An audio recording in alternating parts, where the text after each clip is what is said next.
આજે મારે તમને એક સૈનિકની વાત કરવી છે. સૈનિકનો અર્થ થાય છે કે સોલ્જર. એક એવા ચારિત્ર્યવાન વાત કરવા જઈ રહ્યો છું જે પોતાના પ્રાણની પરવા કર્યા વગર પોતાના માતા પિતા, ઘર પરિવાર છોડીને દેશની સીમા પર કે તે એવી જગ્યાએ છે કે જ્યાં શ્વાસ લેવાનો પણ અઘરો પડતો હોય છે, જ્યાં ગરમી 50°C સુધીની હોય છે અને જ્યાં પાણીમાં રહીને તે લોકોને જમવાનું પણ યાદ રહેતું ન હોય છે.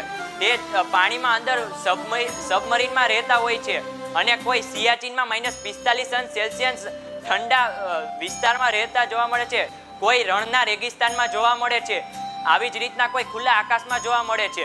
અરે આપણાથી તો એમ પણ ન બોલાય. કોઈ સૈનિકનો દિવસ, તેના માટે તો રાત અને દિવસ બંને એક સમાન જ હોય છે. જ્યારે એલર્ટ અલાર્મ વાગે ત્યારે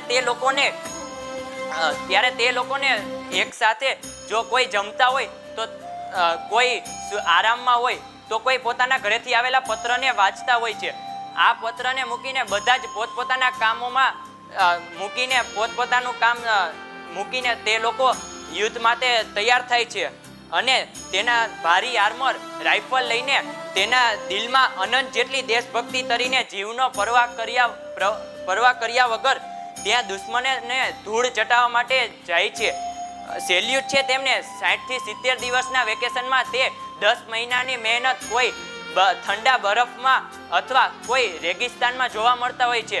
આ જ રીતે તો કોઈ તંબુ બનાવીને અને પોતે જમવાનું બનાવીને આ 60 થી 70 દિવસના વેકેશનની યાદોને તાજી કરતા હોઈએ છીએ. આ જ રીતે તે જીવી શકતા હોય છે. આથી જ આપણે અત્યારે શાંતિથી જીવી શકીએ છીએ, આપણે ખાઈ શકીએ છીએ અને શાંતિથી હરીફરી શકીએ છીએ. આપણે રસ્તા પર કોઈનો ડર લાગતો નથી.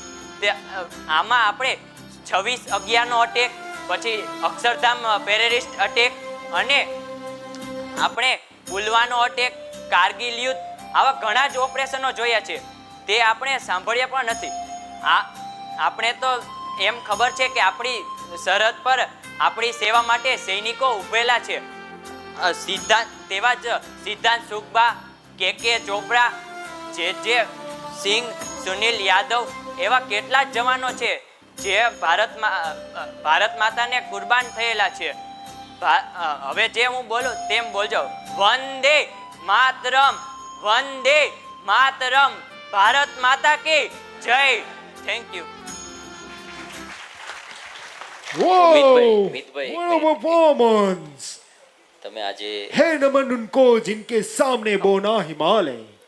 આપ આજે સૈનિક ઉપર બોલ્યા તો આપને તારીખ તો પહેલેથી આપેલી હતી 2 ઓક્ટોબર, તો ગાંધીજી ઉપર નહોતું બોલું?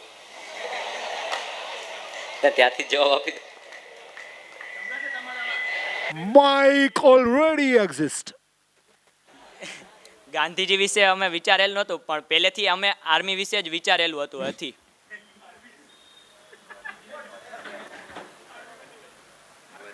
બહુ વિચારવું નહીં.